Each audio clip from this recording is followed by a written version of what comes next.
केवल 3 शिवरात्रि। कितनी शिवरात्रि? केवल 3 शिवरात्रि। हर महीने शिवरात्रि आती है। किसी भी शिवरात्रि पर, प्रत्येक महीने शिवरात्रि आती है। किसी भी 3 शिवरात्रि पर लाल चंदन बीच वाली पत्ती पर लगाकर, अशोक सुंदरी का स्थान छुबाकर, नंदीश्वर का नाम लेकर भगवान शंकर को अपने दिल की बात कहकर समर्पित कर दी जाती है। और उसी बेलपत्र को कुछ क्षण तक रखने के बाद मंत्र का स्मरण कर कर श्री शिवाय नमस्तुभ्यम बोलो, पंचाक्षर मंत्र नमः शिवाय बोलो, षडाक्षर मंत्र ओम नमः शिवाय बोलो, चाहे महामृत्युंजय मंत्र बोलो, जो तुमको याद हो उस मंत्र का स्मरण कर कर उस बेलपत्र को वापिस उठाकर अपने घर पर लाया जाता है। 3 शिवरात्रि अगर दिल से कर ली जाए तो कैसा भी विवाद चल रहा हो, प्रशासनिक कैसे भी झमेले चल रहे हों, वो सुलझ जाते हैं, उसमें हमें राह मिल जाती है। 7 चुल्लू जल या तुम्हारे हाथ में जो लोटा होता है पानी का, उस जल को जब डालते हैं 7 बार धीरे धीरे धीरे दक्षिण में बैठकर उत्तर की ओर मुख कर कर जब 7 बार जल दिया जाता है, दल चढ़ाया जाता है, 7 वृक्ष की पत्तियों को तोड़कर शिव जी को चढ़ाया जाता है। कितना भी कष्ट का समय चल रहा हो, वो कष्ट का समय कट ही जाता है और कुछ अच्छी खबर मिलती जाए। कथा सुन रहे हैं फेसबुक और यूट्यूब पर, इनसे निवेदन करूंगा, यदि आपने अपने घर में, परिवार में, कुटुंब में, कबीले में, रिश्तों में, नातों में कहीं ना कहीं गरुड़ पुराण की कथा सुनी होगी तो उसमें पंडित जी ने बताया होगा कि आम का पेड़, जामुन का वृक्ष, खजूरे का वृक्ष, फलदार वृक्ष कब बनता है व्यक्ति? ये गरुड़ पुराण के अंतर्गत लिखा हुआ है कि व्यक्ति ये वृक्ष चौराहे पर, रोड पर, किनारे पर केरी का, आम का, बेर का, इमली का ये पेड़ क्यों बनता है? तो उस गरुड़ पुराण के अंतर्गत लिखा है, जो मानव का शरीर धारण कर कर, मनुष्य की देह धारण कर कर, मनुष्य का शरीर पाने के बाद भी अपने ही रिश्तेदारों को दिन भर गालियां देता है, चाहे बहू को दे, चाहे सास को दे, चाहे ननद को दे, देवरानी को दे, जिठानी को दे, भाई को दे, कुटुंब को दे, कबीले को दे, जो इतनी गालियां पर गालियां, अंबालियां बौछार करता है, वही मरने के बाद ये फलदार वृक्ष बनता है। और लोग जैसे ये रुक रुक के गाली बकती है ना, रोज तो नहीं बकती, इसको कोई पागल कुत्ता तो नहीं काट कि ये रोज गाली बकेगा, ये रोज गाली बकेगी, ये रुक रुक के बकती है। 6 महीने में, 3 महीने में, 4 महीने में, 8 महीने में, साल भर में, ऐसे लोग गालियां देते हैं। उसी तरह साल साल भर में इसमें भी फल लगते हैं और लोग देव पत्थर मारते हैं, इसने गाली दी, इसको दिया पत्थर। ना सास समझ पाती है कि मैं बहू को गाली ना दूं, ना बहू समझ पाती है कि मैं सास को ताने ना दूं। दोनों अगर ये समझ जाए ना, ये शिव महापुराण के पहले दिन की कथा ही समझ गए नहीं तो समझ लो जिंदगी सवर गई। कि हमने गाली दी और बेर का पेड़ बने और लोगों ने पत्थर दिया और एक बार में काम नहीं चलेगा, कितने समय तक ठूट जैसे बड़े बड़े। हमने अपशब्द किया, वो विक्रम और बेताल की कथा याद कर लो, तू बोला और मैं चला, उतने में समझ जा। हमने किसी को अपशब्द कहा, हमने किसी को ताना दिया, हमने किसी को गाली दी, हमने किसी के लिए अपशब्द कहा, बस समझ लेना इमली का पेड़ बनने वाले हो, बस बेर का पेड़ बनने वाले हो, केरी का पेड़ बनने वाले हो। और ऐसी जगह भगवान लगाएगा कि लोग पत्थर मार के जाएंगे और पत्थर खाए बगैर तुम मानने वाले नहीं हो, क्योंकि तुम्हारे मुख से अपशब्द इतने निकल गए, ताने इतने निकल गए, गालियां इतनी निकल गई कि संबोधन किससे? जैसे तुमने बौछार करी वैसे पत्थर की बौछार होती। इसीलिए शास्त्र कहता है भजन में जो सुख है वो सुख किसी दूसरी चीज में नहीं, दूसरी चीज में।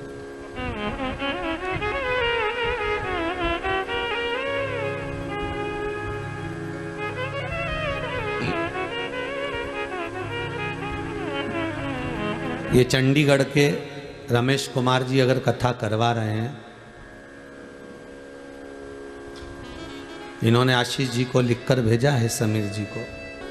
एक बेटा इनका मोहित गर्ग डॉक्टर है, वो कनाडा में है।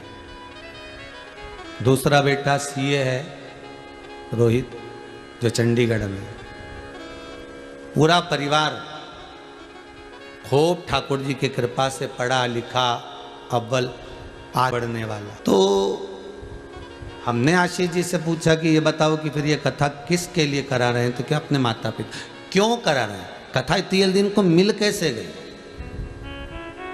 नहीं गुरुजी, कथा पुरानी है, पर बीच में गड़बड़ हो रही थी, कथा इनको नहीं मिल पा रही थी, तो इन्होंने फिर पशुपतिनाथ का व्रत किया, केवल कथा को पाने के लिए, किसी दूसरी चीज के लिए नहीं। दुनिया के लोग पशुपति व्रत कर रहे होंगे कि बेटों के जॉब के लिए, नौकरी के लिए, सर्विस के लिए, धंधे के लिए, व्यापार के लिए, व्यवसाय के लिए, ये कार्य के लिए, वो कार्य के लिए, पर ये गर्ग जी, रमेश कुमार जी गर्ग चंडीगढ़ वाले, ये जो कथा, केवल कथा मिल जाए उसके लिए पशुपति व्रत कर रहे। और देखिए कैलाश मानसरोवर की इन्होंने यात्रा करी तो भी वहां विनती करके आए, एक बार बस बाबा कृपा करना, एक बार कृपा ऐसी हो जाए कि बस शिव महापुराण की कथा का रस तत्व मिल जाए। कुछ मांगना नहीं है, मांगा किसको है? परमात्मा। मांगा किसको है? केवल परमात्मा को। और वो परमात्मा का चरणारविंद का अगर सुख मिल गया तो जीवन में कोई दूसरे सुख की जरूरत ही नहीं। मिलता है सच्चा सुख केवल भोलेनाथ तुम्हारे चरणों में, शंभुनाथ तुम्हारे चरणों में। वो जीवन का सुख मिल जाए बस, बहुत उतना। वो सुख सर्वप्रथम। आप अपशब्द कह दोगे, कह थोड़ी देर के लिए आपने अपशब्द कह दिया, थोड़ी देर के लिए आपके मुख से अपशब्द निकल गया, थोड़ी देर के लिए आपके मुख से गाली निकल गई, थोड़ी देर के लिए आपके मुख से ताने निकल गए, थोड़ी देर के लिए आपने किसी का दिल दुखा दिया, पर उतना याद जरूर रखना कि बेर का पेड़ जब जब यहाँ से जाओ ना, जब जब कहीं निकल के जाओ ना, तो बेर का पेड़ मिल जाए तो समझ लेना ये भी वही है, अपने ही रिश्तेदार। इन्हें खूब गाली बकी ने, बापड़ा बेचारा पेड़ बन के खड़ा हो गया।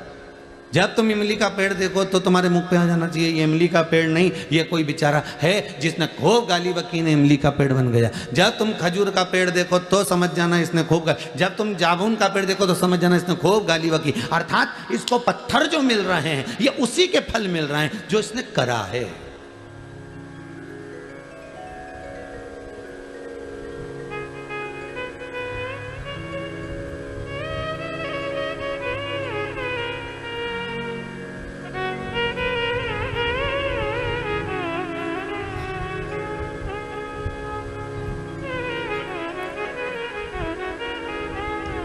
आज सुबह हम स्कंद पुराण पढ़ रहे थे थोड़ी सी, तो उसमें बंटी जी परिहार ने एक प्रश्न किया है, गुरुदेव आप हमेशा कहते हो कि वृक्ष की योनि ये है, उसकी योनि ये है, ये जो गन्ना लगता है ना, शुगर, गन्ना जिसकी शुगर बनती है, शक्कर बनती है, ये गन्ना भी तो पेड़ पौधे में आता है, तो फिर ये योनि कैसी है?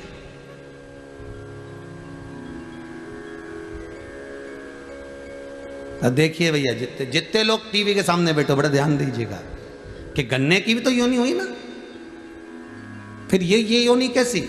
आपने दुर्वा की कही, आपने तुलसी की कही, आपने बड़ की कही, आपने पीपल की कही, सब कुछ। तो ये जो गन्ना है जिसको लोग जूस निकाल कर पीते हैं, गन्ने का रस पीते हैं, इसकी योनि क्या? इसका भी वर्णन मिलेगा भविष्य पुराण में, स्मरण करिएगा थोड़ा सा, जहाँ नरकों का कथन लिखा है उसमें आपको मिल जाएगा। ये जो गन्ना है ये कोई साधारण नहीं है। ये कौन सी योनि है? तो कहा जो व्यक्ति किसी साधारण व्यक्ति को, साधारण व्यक्ति को, कई लोग होते हैं भैया हमको जरा 1000 रुपए की जरूरत है, दोगे क्या? अब दोस्त है, बहुत प्रेमी, बहुत स्नेही, जरा 50,000 दोगे क्या? हमको जरूरत है। जरा 15,000 दोगे क्या? हमको जरूरत है। बस मैं लौटा दूंगा। और प्रेम में रिश्तेदारी बनाकर, नातेदारी बनाकर, कुटुंब बनाकर, अपना प्रेमी बनाकर, अपने स्नेही बनाकर, अपने सगे बनकर, अपने प्रेम की वाणी में जोड़कर, इतने मीठे मीठे बोलकर उससे थोड़ा थोड़ा पैसा निकाल लिया, चुरा लिया, ले लिया। अब लेकर रख तो लिया पर दे नहीं पा रहे हो। बस वही व्यक्ति की योनि जो 20 लाख योनि वृक्ष की है, उसमें गन्ने की योनि उसी की बनती है। जैसे तूने मीठा बनकर उससे निछोड़ा था, अपने पास रख लिया, तो भी मीठा बनकर ऐसे ही निचोड़ा जाएगा। और गन्ने को इतना मीठा बना दिया, इतना मीठा बना दिया कि वो गन्ने की रस वाले की दुकान पे गया ने उसको वो मशीन में फिर दिया गया ने सारा रस निचोड़ा गया, सारा रस निचोड़ लिया। अभी भी नहीं छोड़ा उसको, क्योंकि इसने उसको नहीं छोड़ा था तो इसको डबल से पलटाया। तुम देखना गन्ने का रस निकल लीजिए, इसके डबल से पलटाया, फिर दिया मशीन के अंदर और फिर दिया, फिर रस निचोड़ा। तो की बात तो जितने लोग गन्ने का गिलास ले लेके खड़े थे तो आप सोच रहे थे इसमें बचा ही नहीं कुछ भी, पर गन्ने के रस वाले का संबंध इन्हें फिर पलटा, फिर दिया धर के और फिर रस निकाला। अब की बार तो जितने लोग खड़े थे अभी इसमें तो रस ही नहीं बचा रहा, पूरा की पूरा ही निकाल लिया। परंतु गन्ना का रस वाला उसमें फिर 2-4 मरोड़ा और अब की बार इसमें और मिर्ची लगे, क्योंकि इसने उसका धन खाया था इसलिए बीच में नींबू फंसा दिया। ले बीच में नींबू फंसाए और फिर दिया मशीन के अंदर, फिर रस निकला। अभी भी रह गया तो क्या भी रुक जा, पुदीना और डालू रुक।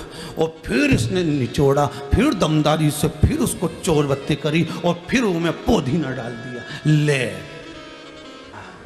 छिलका छिलका अलग अलग हो गया, फिर उठा के उसने ठेले के नीचे डाल दिया, उसको डस्टबिन में पटक दिया, कचरे में डाल दिया।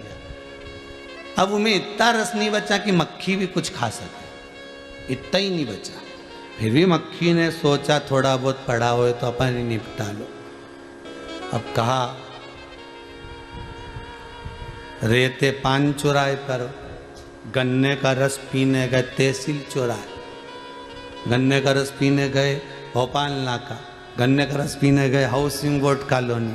तो सोचा अपन रहते तो वहाँ थे, फिर गन्ने का रस वहाँ क्यों पिया, मतलब वो जिसने खाया था उसी एरिया का था, तो हिसाब बराबर करना है ना। तो उसने तुम्हारा खाया तुम उसको निपटा जा, पिला दिया भगवान के ले जा।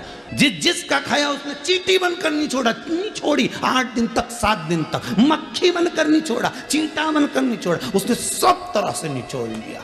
अब तो वो गन्ने का छिलका भी कह रहा भगवान अगली बार किसी का रुपया नहीं खाऊंगा, सबका देख के आऊंगा, नहीं तो फिर निचोड़ा जाऊंगा, ऐसा काम